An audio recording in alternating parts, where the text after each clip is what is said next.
All right, and we're live. Welcome to episode 6 of Between Two Mats. I am Matt Childress, and my co-host is none other than Mr. Matt Turner. Your boy Piglet in the house. So we got all kinds of stuff to cover since last month, Turner. All, Yeah, all sorts of stuff's guys, happened. we Um, have all kinds of stuff happening, and we have Worlds on the horizon coming very, very shortly. And Worlds is coming fast and approaching. I know that I'm going to be flying out to Vegas. I'll be flying out to Vegas tomorrow in the morning, and yeah, I'm really looking forward to it. The meta, which we're going to talk about tonight, is it's getting a little it's getting a little stale to me. It's just getting really aggressive, and it's like, what new like Weenie Rush aggro or Scorch Wheel aggro deck can we make today? That's sort of my opinion on it. Um, which we'll dive but into here in a little bit. we're going to talk about some different stuff, and Hmm. there was a state of the game that we're going to talk about. So Right. and then we're going to take chat questions. So we'll mainly be talking about Worlds coming up this weekend, and always take chat questions. We Okay. always support chat questions on Between Two Mats. So So where do you want to start, Childress? Well, let's just jump in, like you're saying, like with Worlds and I guess the announcements in between last episode and this episode. So since our last episode, we got a state of the game. We've had a few more Street Fighter characters spoiled, and we've had an official release date for Street Fighter, and we've had the World's Press report got spoiled earlier today. So in no particular order, I guess we'll just start with I think the oldest of those things is the state of the game. So in the state of the game is when we found out when Street Fighter's coming out, which is on May 26th. Is the official release for Street Fighter. It will be tournament legal. Is it the day of or the week after? I thought it was the week after, right? Um, Cards I'm will be legal actually not upon a the. It's right here. I got it. The cards will be uh, legal upon the official release, which is May 26th. And I think that's because the pre-release is the week before on the 19th.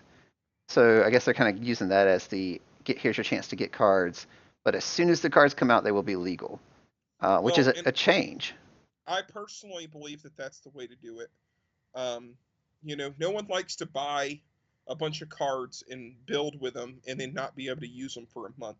Every other Right. card game has a release date. When the release date happens, you know the set's going to be legal.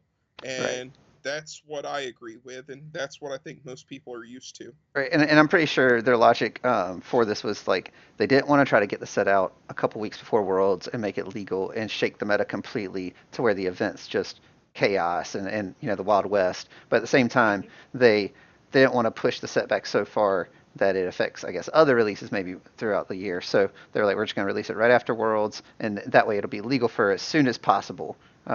So I'm okay with that. Yeah, I think Jasco made a really good call with this one.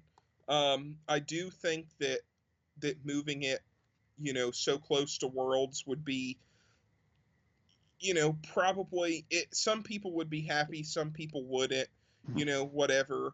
But this way, you said that you were going to release it in May. It's going to be at the end of May. You're going to have a World Championship, and I think it's always nice, which doesn't happen that often, because a lot of the time sets are released right before Worlds, so Right. it's rare for us to have a World Championship and then a completely new meta, a Right. week or two later, Which will which be I cool. think is really exciting. I think that should happen more. Yeah. So with the release and the state of the game, they also showed the sweet new playmat you're going to get from the pre-release events, and then I think also the release event as well. I got it up on the screen. If you guys haven't seen that, definitely check it out. It's some really awesome art. They talked about how they've now added championship belts to the world. So not only do you get a chance to win cardboard and make your own card, you're going to also have a chance to win either the singles world champion belt or the team's world champion belt. So kind of like a little nod to wrestling. And I believe that stemmed from the fact that so much of the community are wrestling fans, and also they were making wrestling hype-esque videos, which were pretty great Yeah. if you didn't see them.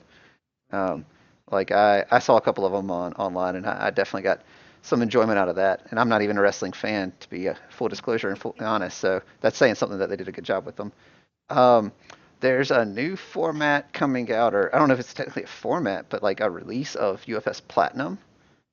Um, and Yeah, that was interesting. yeah, it's kind of neat. Um, it seems like it's an effort to reprint some cards that would like leave standard, and they're all going to be foiled. Um, so it's like every card in the set will not only reprinted, but 100% foil, completely with new foil patterns and have never been in previous sets. Each platinum pack comes with 30 full cards from the entire Mega Man franchise mentioned above, as well as two completely unique cards that come from the Mega Man Platinum boxes. Total of 32 full cards per box. And they're meant for press support for local tournaments. Will also be available for individual sale. And they're doing Mega Man and Darkstalkers Platinum. Okay. Kind of a neat idea. So there's something, and I know you don't come from a Yu-Gi-Oh background, Right, right. Childress, but there's something in Yu-Gi-Oh that was called the Gold series, Hmm. and basically what they did is it wasn't an all foil box or anything, but they reprinted a lot of the popular cards Hmm. from the game and had them like gold, ultra rare foils and Hmm. stuff like that. And they basically made like a mini set. I don't exactly remember how many cards it was. Hmm.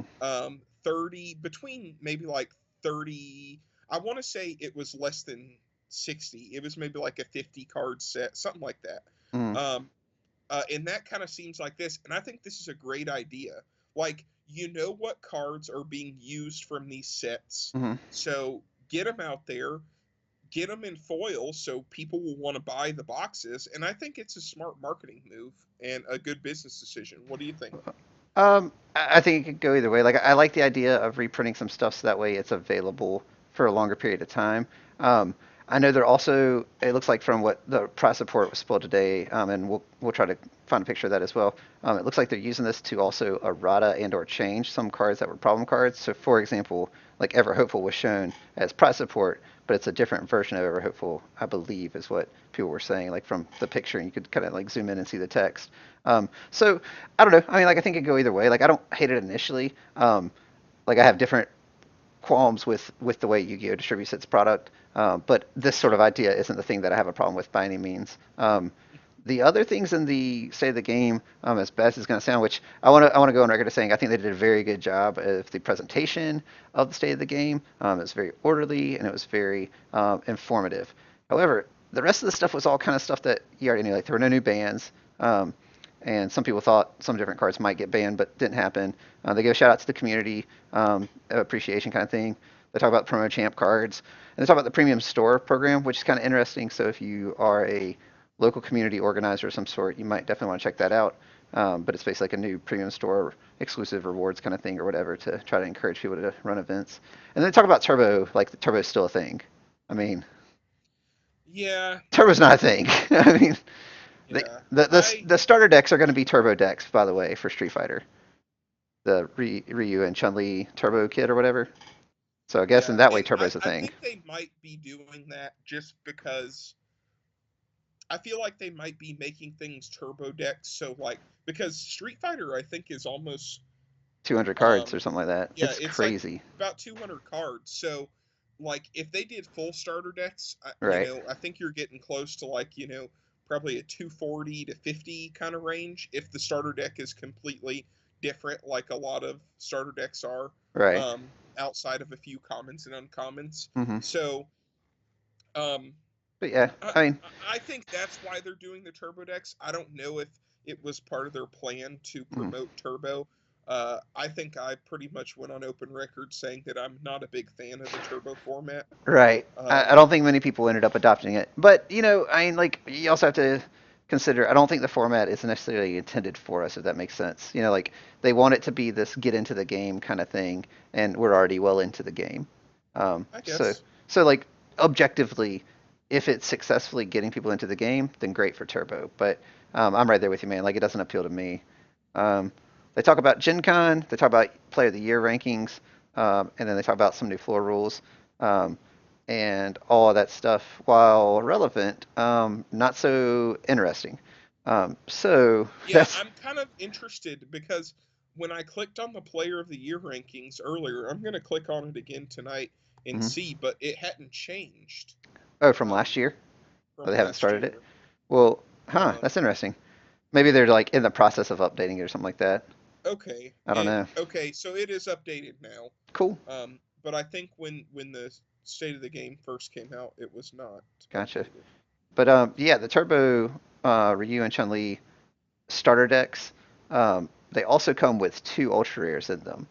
So like cumulatively, like for the 25 or $30, however much they cost, you get two ultras guaranteed in them, sort of like they did with the starter decks. And I think that's a I really like cool it too. approach.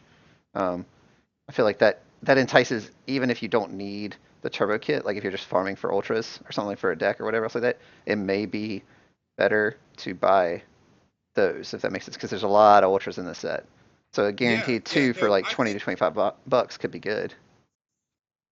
yeah, putting ultras in um, starter decks, I think is something like almost sort of unique to UFS at this point, Yeah, and I think it's really good. I think it's really cool. Like, it gives people a nice, like it can give people a nice bonus to, players getting into the game. They pull an ultra rare, they can trade it for a deck that they're trying to build. right, Um, I know a lot of like the more experienced players, like they'll buy as many starter decks as they need and be good to go. right. And then like a lot of the time you might need a couple more cards out of a starter and you're like, I'm not really sure. But now with the ultras thing, it's like, I mean, I need, let's say I need a couple more ever hopefuls. Right. um do I want to spend the $12 on that? Well, I'm going to get an ultra rare shot, so why not? I'm Yeah, probably going to get my money's worth, for sure. so Yeah, it's cool. I agree. Um, so I guess that's a good jumping off point to jump into the prize support today. So did you see that stuff earlier, Turner? say that again, sorry Matt, Did you cut out. did you see the prize support from earlier today for Worlds? Oh yeah, yeah, I had it pulled up on Facebook. So, You want to run through that? prize support is looking excellent, Mm-hmm. excellent, especially for a free event. I think, For sure. I think Jasco, they realize that UFS has always sort of lacked great prize support. Mm-hmm. So to get people excited about playing the game, then they need great price support. And they're doing it in free. It's like I've never heard of any game doing like free championships and stuff like that ever before. Mm-hmm. Especially with the price support you're getting participation, you're getting play mat, you're Mm-hmm. getting packs in the last 3 rounds, you're getting There's a promos there's like in the this crazy first deck grading box round. thing.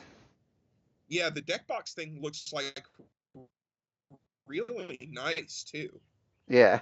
Did It your looks very nice. I think it said in the picture they're partnered with the company that's making those deck boxes, I guess. oh cool. Just so you know, you're kind of lagging out some as well. I don't know if it's Uh-oh. maybe because you got a handful of things open or what. I don't know. I know you're on the front porch tonight, so I thought I'd give you the heads Yeah. up. Oh God, foot cramp. Oh, that's terrible. Why would this thing happen to me now on live stream? Oh God, it hurts. I'm sorry, guys. Um, yeah, no, I agree. The press support looks great. It's a free event. They also said in the state of the game that they have a handful of badges that they've gotten from the expo that's going on that weekend, the Level Up Expo, and they're going to gift Yeah. those out to players or anyone who comes to play in the event, so you can actually go around the convention. So, yeah, I mean, hats off, tip of the hat, whatever, to Jesco, 100%. because they're definitely they brought Worlds out of Gen Con and to Vegas, and that was, good, bad. There's a mixed reviews of that, but they have definitely gone above and beyond to make sure that if you come to Worlds for UFS, you will not leave dissatisfied. Like you're getting lots of cool I agree. swag items, you're getting product, you're getting exclusive information. Like you'll see. They were talking about the UFS Platinum stuff's gonna be. They're gonna show some of those cards early. You can get see Street Fighter stuff. Like, it's worth going if you can, for sure. Oh yeah, Um, 100%. And so yeah. I would be wrong if I didn't mention um you get those nice if you go to the Atlanta PTC, Cody always makes his little button pins Mm-hmm. that everyone likes to enjoy and collect and trade. It's like little basically chibi style characters of Red Horizon characters. Right. I collect the Vincent Grays. He's probably my favorite one that he makes. Yeah. So yeah, I think I, I think that's really fun too. Right. I Yeah. think the reason we wanted to do that in Atlanta is because like it gives something to talk about. And Hmm. like I said, with a lot of experienced players, they have what they need and they don't trade that much. So we don't always interact with some of the newer players, but Yeah, that's something to get you to interact. Like, hey, that's do you fair. want to swap buttons or stuff like that? Yeah. Just bringing the community more together. Because I will say, um, UFS right now, there's a little bit of like a gap between like people that have been playing a little bit for like the past, you know, probably the past 4 years, uh, and later and longer. There's like Hmm. that group of people, and then there's a lot of people that have come in the past 4 or 5 years that are kind of new, Hmm. and there's like a little bit of a separation. I think we need to close that gap a little bit as a community. Yeah. I definitely think. I don't know. I still think the community in general is really close, but I think like if you're new to the game, like traveling to an event, like it's definitely intimidating if you don't know anyone from another play group. Like Right. if you happen to already have met someone from before, like I met some really cool people at from Vegas and from up north that I'd never met before at Nats last year, Sure. and that came from like some of those people I didn't even play throughout the tournament, all weekend. I just randomly stumbled into a conversation with them, about the game, and then went from there. So I do think your observation is accurate, but I definitely think that if you're willing to put yourself out there or to try to strike up a conversation with any veteran or new player, I think there's definitely enough common ground there, and people are welcoming enough that it won't be a problem. Um, Yeah, no, I agree. so Yeah, don't let me get this wrong. If you right, right, guys right. are new players and watching this, the UFS community is famous for, being welcoming. Hmm. Come up, talk to us, and not only will we talk to you and be your friend, we'll buy you alcohol. So, If you're in you Atlanta, know, that'll definitely happen. and so, Well, oh man, let's jump Matt into Coles these. has Yeah. been sneaking me beers since I was 19. So keep that on the down low. That's on the internet now. Everyone knows it, man. Sorry, there's no Everybody download on knows. the internet. Um, That's true. only other new stuff that we have before we jump into kind of the world's meta are the three characters that have been spoiled since our last episode. Those three Oh, son characters of a bitch. start with Sakura. She was the immediate next one spoiled, and I'll just I'll describe her real quick, run through her, and then Yeah, go ahead. I'll immediately tell you my opinion on her, and then you can Okay. tell me how wrong I am. Okay. Um, Okay. so she's 719, all good in life.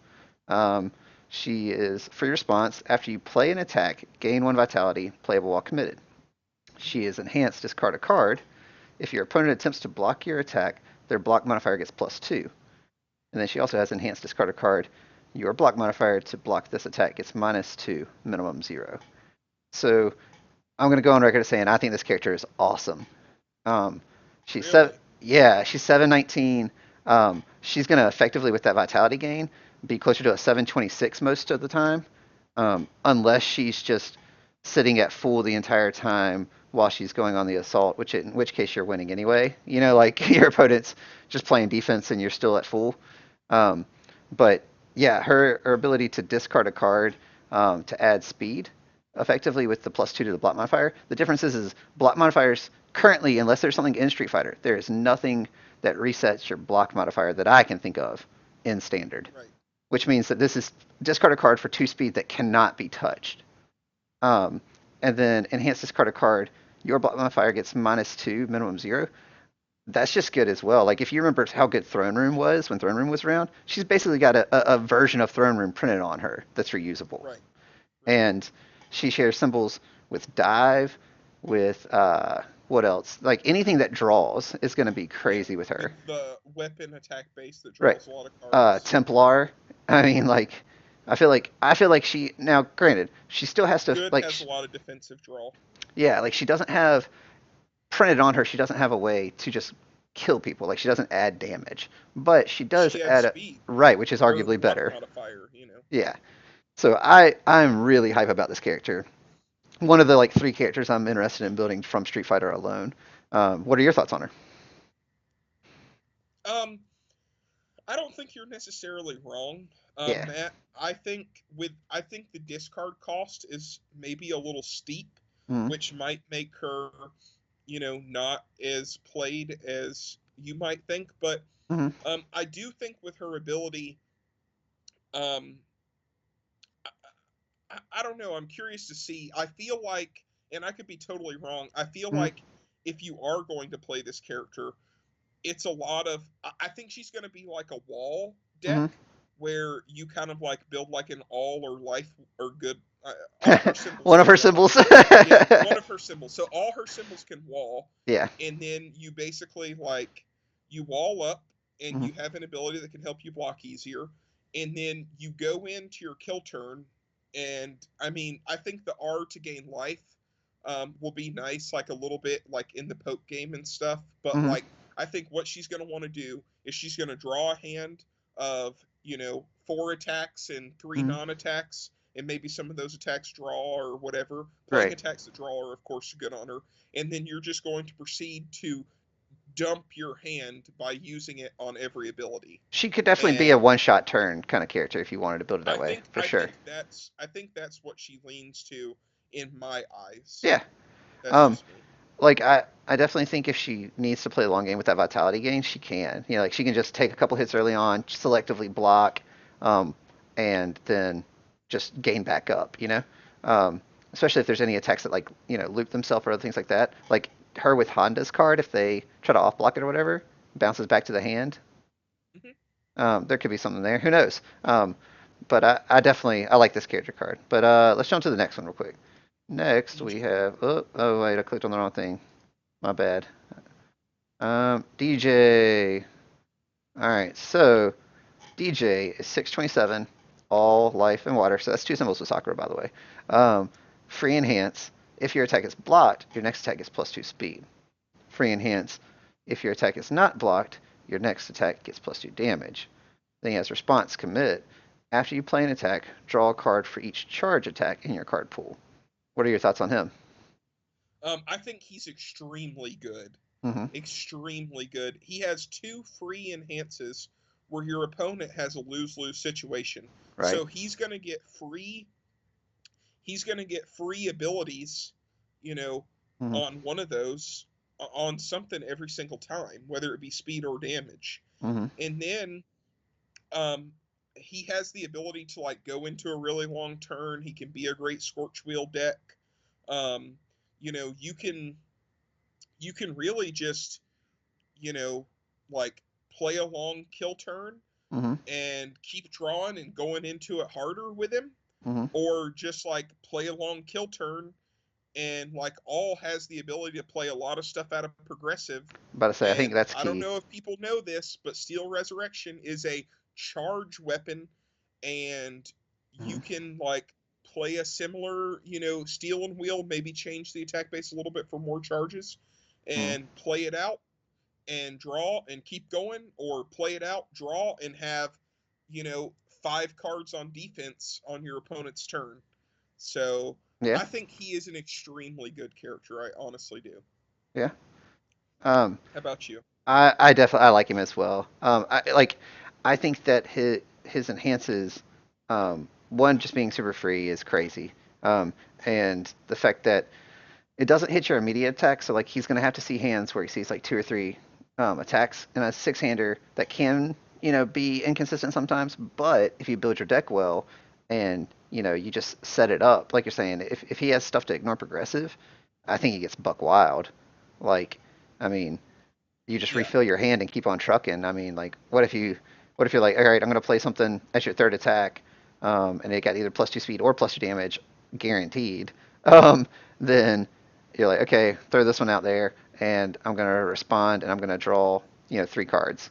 So I refilled my Yeah, and hand. I think he has a lot of the right symbols to do what he wants to do very well. And they did spoil two of his attacks, and his attacks have this cool kind of theme going on with them, where it's if it's the second or the third copy of that card in your card pool, Yeah, then it Sobot gains Carnival. additional stats. So like they're the two attacks I showed for him were both 4 difficulty, 3 control check, and they were 3 speed mid doing 4. So their stats aren't the best, but when you think about them in context of him, and then also given the fact they were both charge attacks, and one of them like puts one in there. Like there's some cool stuff going on there. Like I feel like this Yeah, deck's no, got a lot of potential.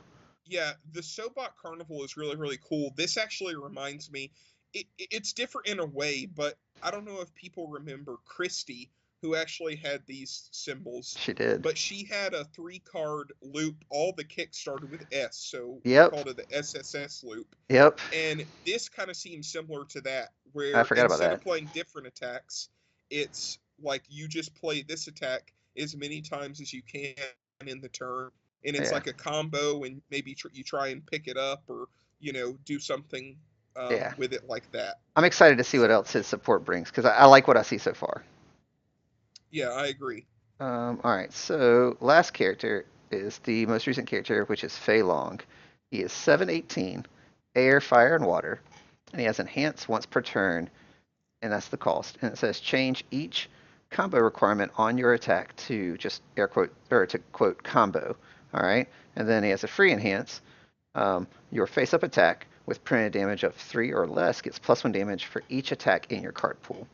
Um, I I think this character could be neat. Like I'm sure there's going to be some hilarious random combos that you make happen just because of his once per turn enhance. But in general, I've never been a huge fan of the if this like printed attack damage less than X gain benefit. I just never been a fan of those. Um, and his is specifically designed and worded so that it doesn't interact with multiples at all, which is kind of what if he were going to be strongly, if it did, it would be crazy. But it requires printed damage and it says face up attack, so you're just double boned. You know, like I don't know. I don't think he's that great. Um, I think he's ridiculous. Really? Um, yeah, I think that like we're seeing an age in UFS where like Weenie Rush aggro is like really popular and a very viable and strong strategy.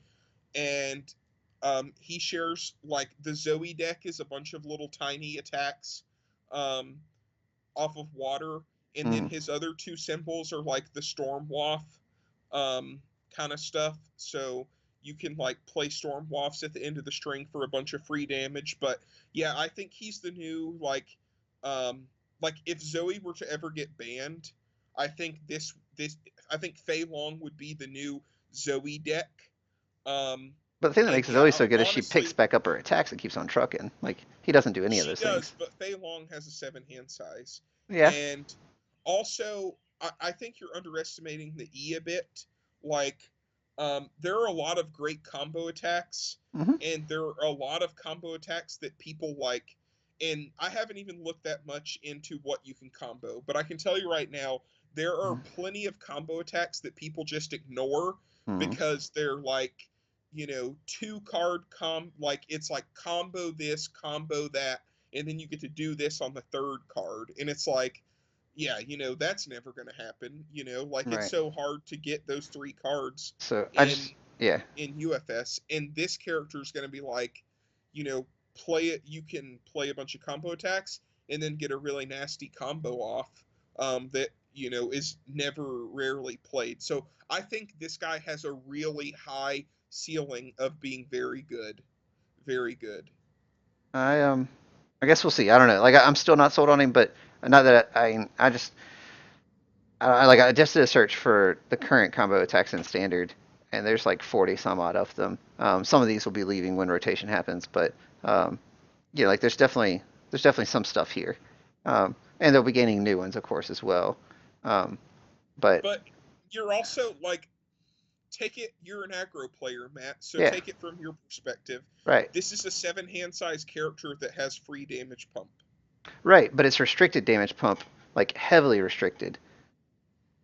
It's got to It be a face-up depends. attack with Playing, printed damage 3 or less. So here, I'll yeah, filter the search. base up attacks with 3 or less are pretty popular right now. Damage, let's see, less than 4. So of those combo attacks with damage less than 4, there are 6 attacks that work with him right now, and one of those is leaving. And none of those attacks are attacks that are going to win the game. Yeah, I mean, we'll So see. yeah, I still believe he has a high I'm high ceiling to be I very good. definitely feel like there's going to be something like he's really good with dive. He's good with other things. Like I just don't think his enhance, like his second enhance, is as good. Um, and I think it's sure it's free damage and it's going to happen sometimes, but like if you build around it, it's sort of like Lilith. Like Lilith building around having 3 less damage so she could loop stuff, was never as good as just like building Lilith with attacks that killed people. You know, like you may have maybe. like, and I feel like that's the thing that's going to happen with Fei Long. Like, it's cool. I'm sure there's going to be a Fei Long deck that will be competitive, maybe able to make top cuts. I just don't see him being like a dominant force in the meta by any means. And I think that's where we differ. Like, I think you think he's going to be Zoe again, which is a dominant force right now. But I don't see him being Zoe. But that's a great segue into our main topic, which is the world's meta. The world's meta, our Duh, main topic duh, tonight. duh. And unfortunately, I just opened the stream and I see that we only have 2 viewers. I guess people are getting ready for Worlds. Hey man, I know no a lot of biggie. people are traveling out tomorrow, but I want to go ahead We're and gonna throw it up on for the the internet couple of anyway. people, for a couple of people on the chat, since we're talking about Worlds meta, we're going to be talking about it for the next little while. Um, I would love to have um, chat questions starting now about the world's meta. We're going to go ahead and talk about it, but this will be sort of like a long chat interaction. We want to hear, the players, of course, make the world's meta. So we want to hear what the players in the chat have to say about what we're saying. This is going to be a lot of back and forth with the chat. Is what we would like it to be. Right. So. So, how do you feel about the world's meta right now? I think I kind of got that from some statements earlier, but is it fair to say that you feel like it's a pretty aggressive meta? I do. I do think the meta is aggressive. I think that the popular decks are aggressive. Um, I think the meta. I think the big meta cards, um, are sort of aggressive cards. To me, like when it comes to aggro decks, you sort of have three different decks. Mm-hmm. So you have Stormwaft decks, Mm-hmm. which is which was kind of like I think underrated a bit, and now it's kind of come to shine where like people are noticing, wow, there are a lot of decks that are top aiding with this card and winning with this card, and this card does a lot of damage and it is really hard to block at the end of the string. Like it's very easily 6 or 7 damage and speed.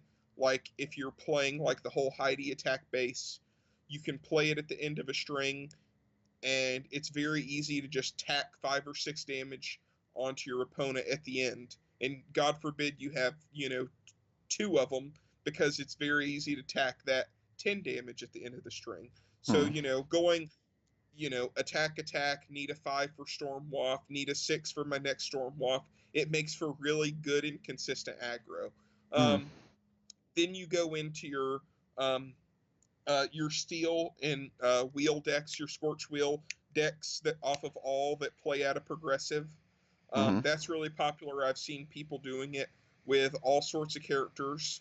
Mm-hmm. Most notably, I think the most popular character that people play it with is Yamato Man, just because he has the free speed and damage pump for reading one of your opponent's cards, Mm-hmm. making it pretty difficult to block his attacks. So um, that's an aggro deck that draws a lot of cards, plays a lot out of progressive.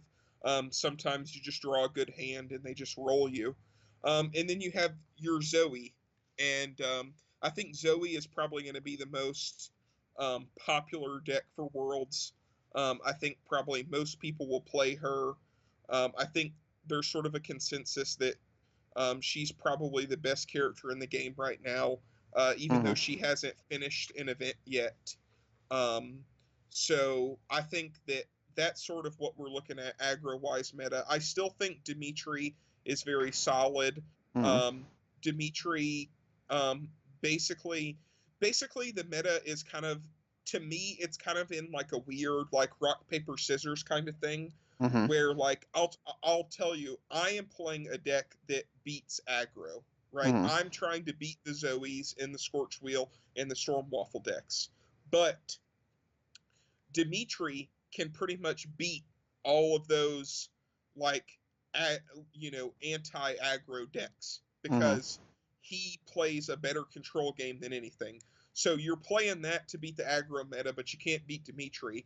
And Mm-hmm. then the aggro decks can sort of a lot of them can sort of just blow past Dimitri because Mm-hmm. he's a lot of life gain and they can just output so much damage he can't do anything. And then there are these anti-meta like people playing stops and Hanyas and stuff like that in the main board. Anti-meta aggro, anti-aggro, anti-meta decks that are going to beat this. So it's kind of like a triangle. I think that's at least how I'm That's what your testing has shown. playing that. You're Playing you're breaking up, dog. oh sorry, people playing the anti-meta, Mm, the guardian slasher decks, and stuff like that. So it's kind of that's sort of how I see it. It's like, okay. you know, So you either beat aggro and lose to Dimitri, play two. aggro and beat Dimitri, but lose to the anti-meta. So That's sort of how I see it. I got two follow-up questions then. Okay. Of those things, do you feel like any one thing is ban worthy right now? Yes or no? Um, it depends. Um, I personally don't care for Zoe very much. Mm-hmm. Um, I think that, like, I don't necessarily know if it's a band thing. Like, I know they're kind of trying to change like the tempo of UFS.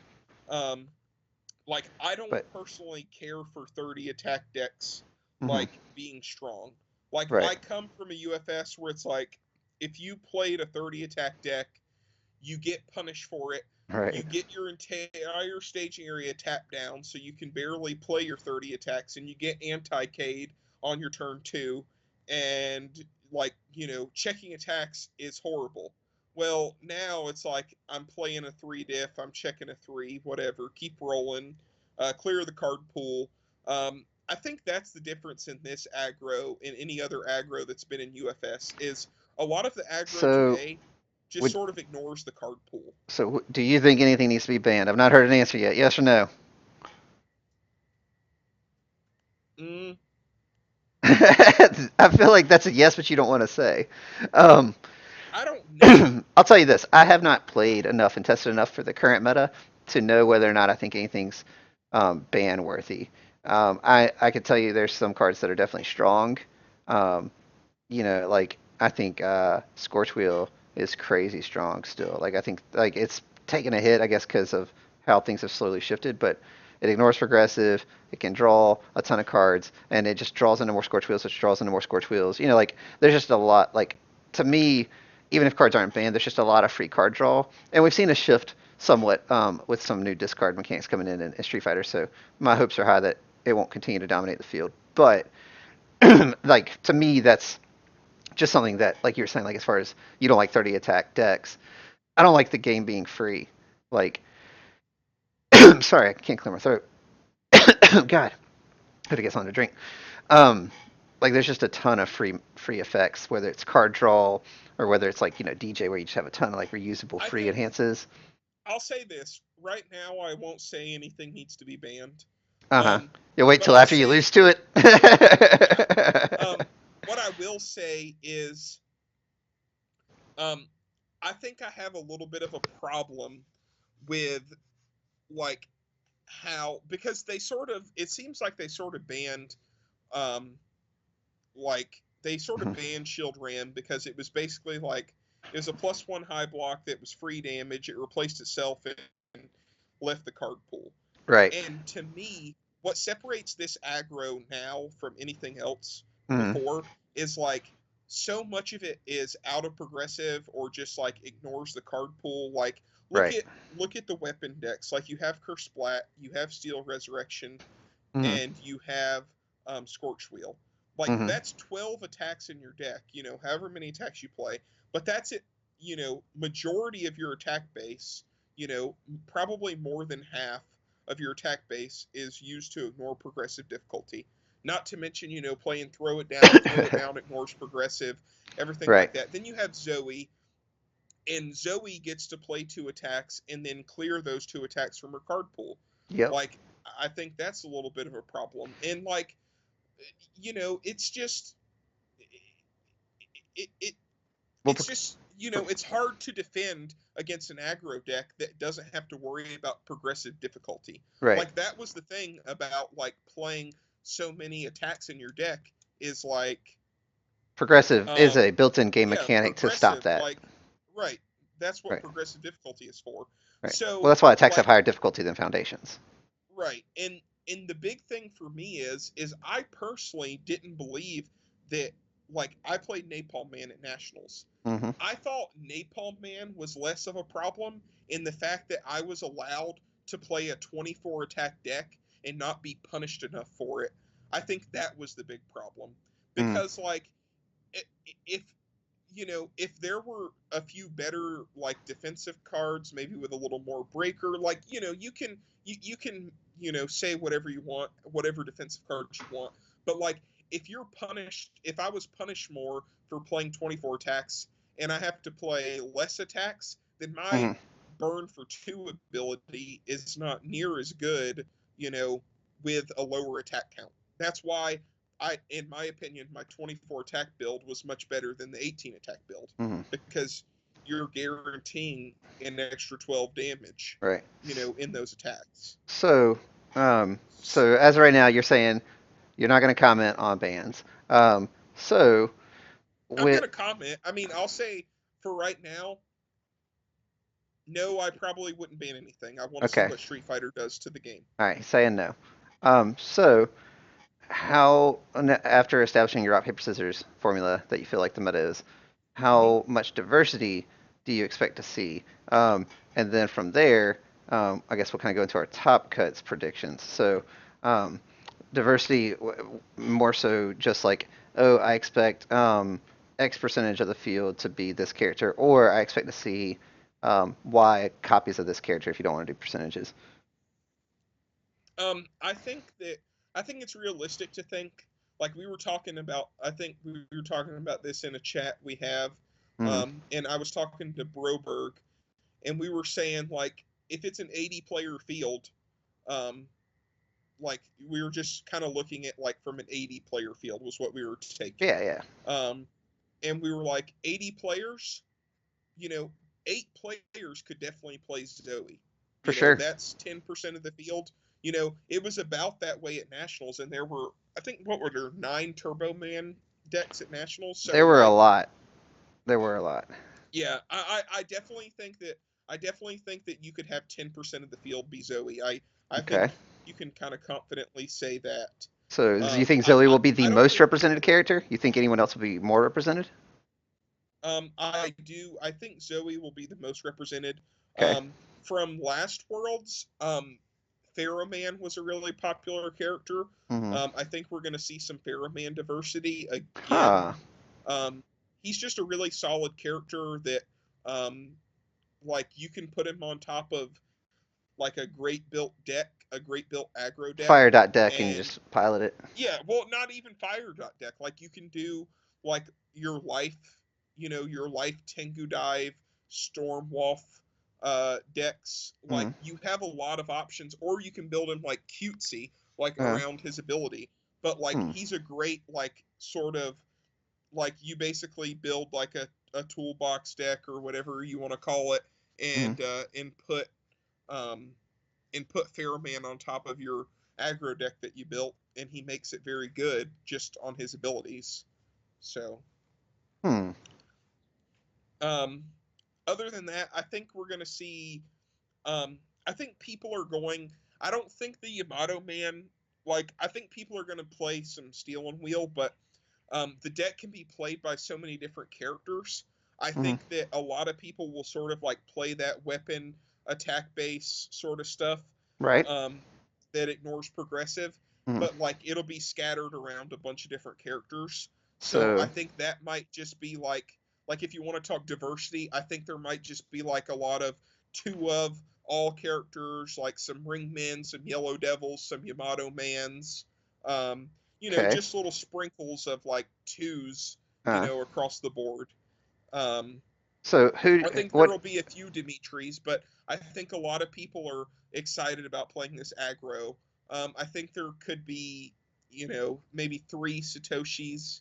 Um, but I think like if you're talking like if you're going into the diversity, fist fight, prepare for a fist fight if you're playing Zoe, and like Ferroman. I mean, we saw 3 Ferromans make top 16 last year, and I think that could be very likely again. I really do. I feel like there'll be some diversity with base. Really? Yeah, I mean, like base was like he was making top cuts at like every PTC, um, for like since he came out. Like I don't think it's going to be a ton, but I would be amazed if it's not at least two people playing him. Especially if you're Sure. talking about 80 people. I mean, I mean, I don't think it's gonna be like five, six people playing base. I could be wrong, but I think you'll probably have a couple people playing uh, the Wily deck that, the Sure. Ally Wily deck. Hmm. Like just because that deck's it's fun, one, but even past that, it could be a thing. I don't think Turbo Man is necessarily complete trash, but that to your point is Yeah. that all deck you're discussing. Yeah. Um, I don't know. I'm scrolling through characters trying to see if there's anything else that jump out to me. I definitely think Dimitri and Felicia.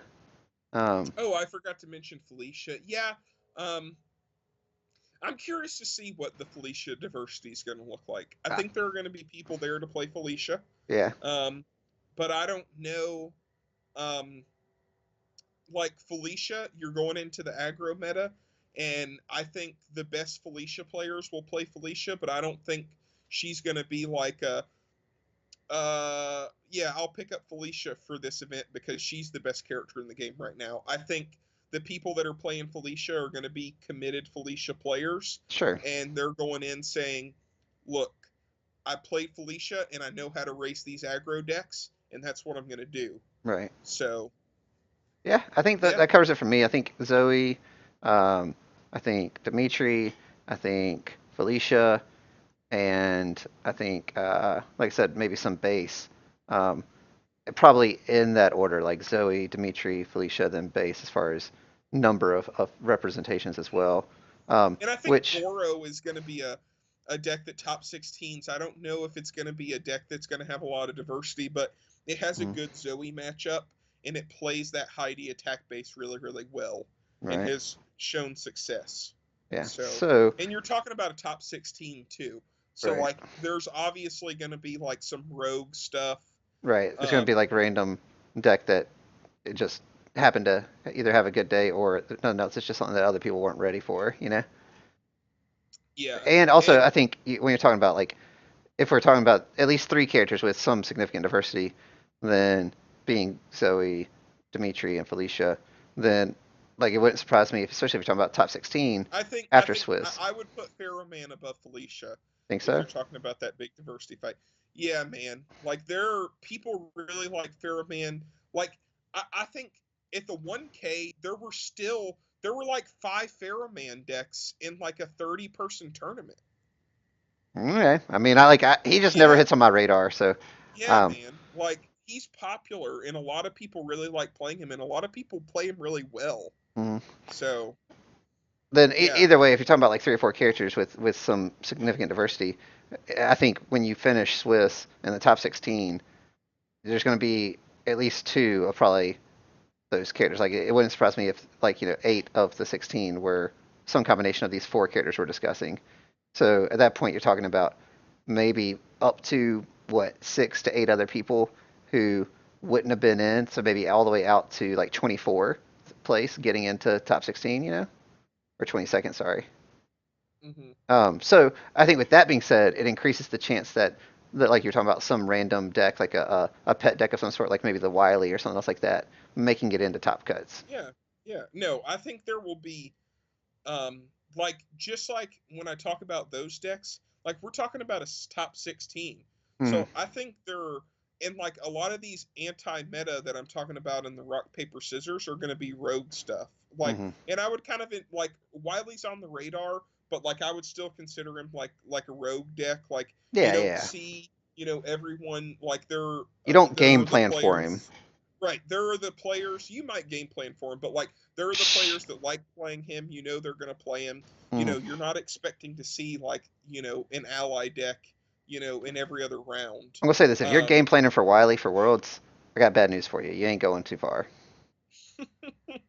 Look, I'm just gonna be real. You need to be playing in for Dimitri, Zoe, And like you're saying, like these rushdown decks, whether it's a Felicia rushdown or the Pharaohman Fire rushdown, like those are the things you need to be able to compete with, at least go 50-50 with. Yeah. Oh, and I forgot to mention CA, which is uh like the life scorch wheel stuff that Broberg's been doing. I think that's a good deck. Broberg won with a Psyche deck Hmm. early in the year. I think that's a rogue deck that can do good. I believe that you're what we're talking about you're going to see in top cuts, but it being a top 16, I honestly believe half of top 16 is just going to be rogue decks. Like it's going to be decks that, people don't talk about much. Like you're going to see Wiley. I think half of top cuts will be non Zoe, non Dimitri, non Steel and Wheel decks. Hmm. Like maybe six and 10 of those, but I definitely think it could be half not be in that category. Right. So I think Oh, we've oh, kind of covered and our I top think cut Sean predictions. Sean asked a question: why is Clark not viable? Right, which is what we're about Um, to get to because we okay, are going to go ahead at this point. Like, if we want to take the next like 10 minutes or so to do questions uh, from chat, then that works out well. Because I think we covered basically our predictions and how much diversity we expect to see, which were the two things we kind of wanted to talk about as well. So the question was, why is Clark not viable, right? So lay it on him, man. That's your boy. um, I don't think that Clark is unviable. I think Clark is a strong enough character to always be viable. He's one of the strongest five hand size characters I think that's ever really been printed. Um, the problem I have with Clark a little bit in this meta is the fact that these aggro decks just don't care about progressive difficulty. And the way Clark beat a lot of aggro decks is he would tap down your line, and then by the third attack, if your opponent checked an attack, um, they failed because you got their staging area tapped down and them Right. on it or whatever. So, but now it's you can like everything plays at 5 diff in the weapons aggro, and then Zoe, her third attack is at 3 difficulty. Right. So I'll never think that Clark is unviable. Um, I just think he's had better metas, and coming from a five hand size player, it is pretty difficult to defend yourself against aggro right now with having a five hand size. It really is. And unfortunately, I think it's um, Goro is very good because he's sort of an aggro five hander, but sort of I'll call them classic five handers that, poke every turn, build up a nice staging area until they can kill you and defend with their big ass. Mm. I think that is a little bit of the past right now. I really Yeah, do. well, and I think the fact that, like, and I've talked about it before on the show, but the fact that attacks have just gotten categorically stronger and stronger stat wise. Um, so, like, more damage, less difficulty, or less difficulty, stronger effects. Like, it leans to the phenomenon you're talking about where you just can, characters can just deal more damage quickly. And Clark Yeah, is and definitely a it's character that wants to slow the game down. right, and you're talking about, and that's kind of a weird situation where it's it's it's an interesting phenomenon to think about because in old UFS, foundations were more powerful than attacks. So Mm, seven handers were usually better because they built a bigger stage area of great foundations. mm-hmm. Well, you can make the same argument today where seven handers see more of these great attacks, Oh, for sure. so they're better. Right. But you can also make the argument where the attacks are so powerful, it only takes 3 attacks to kill a seven hander. Like, I Mm-hmm. think that's pretty realistic. Playing 3 attacks that deal full damage right now can probably kill a seven hander. Oh, sure, yeah, because they're going to do six to So, seven damage easy, and no seven-hander has over 21 life. So yeah, no, for sure. The thing is that in that situation you still have to connect. So like you need them to be unblockable or like that or something, you know. Like, but yeah, I think I would agree with that statement. Like, I tend to lean more towards the seven hand size and or in the spectrum where I feel like card advantage wins games, and seeing more cards every turn wins games. But to my dismay, there have been times, where that's not true. Like where having more vitality in UFS has been substantially more relevant than the number of cards you saw. So, um, yeah. Any Huh. other questions from chat? We got a couple more minutes. It's looking like I froze on the chat screen. I have the chat open or the stream. No, you're still good, man. You're not even lagging out right now. Okay, well that's good. Yeah. It might just be because you got both open and with Skype going. I don't know. You're watching the actual video feed. But Hmm. but yeah, man. So I am not going out to Worlds. I know you are. So best of luck, man. Hope it goes well. Thanks, Have a man. good time. Thanks. I Um, am definitely gonna have a good time. The best part about Worlds being in Vegas is if you scrub out, you can hit the blackjack tables right, you're and still in grab some Vegas. drinks. Yeah. So that is, I love Atlanta. It's my hometown, but scrubbing out in Atlanta is way more boring than scrubbing out in Vegas. I'll say that You straight right. up. You right. Let There's me nothing like Vegas. go play When are some. you gonna get out to Vegas, Childress, man? It's such a fun event. I'm, It's the best I'm event all year. It really is. I made it out a couple years ago and I had a great time. I'm hoping that next year I'll be able to make it out. This year just came down to when I started my new job, I ended up not with enough time off basically to be able to take the extra days I need to be able to go out to Vegas. So I just couldn't got make it you. work with work. But yeah, no, I definitely wanted to be there because I mean it's a cardboard event. I want to be at every cardboard event I can. I still want to go to like even the UK Nats sometime. Um, Yeah, I would love to make a trip to UK Nats. It would take a lot of planning. Um, that I just that's just a big commitment, oh yeah, especially for work to try to be able to go across the world. oh yeah, for sure. It's awesome though. I've been over there before to visit. It's really cool. Um, but yeah, Yeah, man, you have family out there, huh? I do. They actually held one of their events, like one of their majors. It might have been Nats, in the hometown of my stepdad, which is kind of cool. So we'll see. Who knows? But yeah, man. Well, I think we're probably at a good stopping point. Yeah, I think Any so. any final shout outs or closing remarks or anything you have on your mind that you want to talk about before we end it? No, I mean, um, I'm really just looking forward to seeing everyone at Worlds.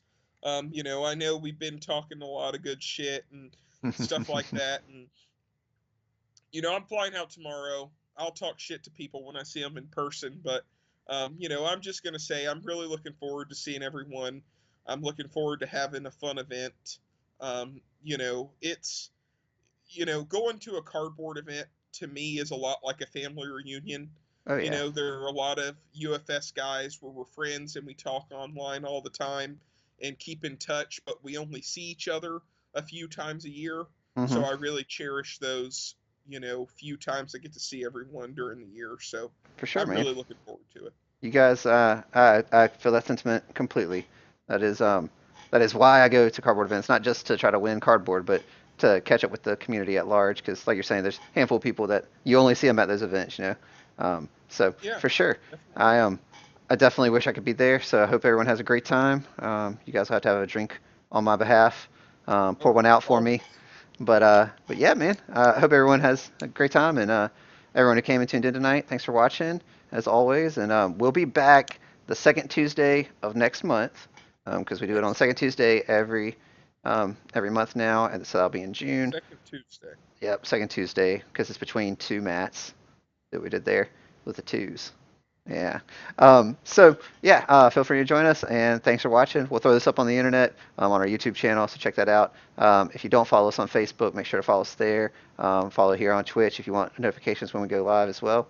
Um, but yeah, thanks for watching, and I guess we'll And catch you if you guys next want to time. create content for eCommit, contact me or Childress. Yeah, We're and trying to build an empire. We're trying to build the empire that Sean O'Brien has built in the retail market of UFS. We're trying to build you the want to build media market. an information empire? Man, Yes, we want to it's be the ambitious. ABC of UFS. That We is want the empire. That's ambitious, but I like where your head's at, man. Maybe we can make some of that happen. But yeah, no, he's not wrong. If there's something that you want to share with the community, you'd like to pitch to us, definitely reach out to us either on Facebook or, text us or whatever, But Yeah, yeah, no matter what it is, whether you want to do silly videos, whether you want to do a podcast, whether you want to do written articles, we are open for anything. right. So, all right, guys. Well, we're gonna wrap it up there. And once again, thanks for tuning in, and we'll catch up with you next time. Have a good See one. you guys. See y'all at Worlds. Woo woo world.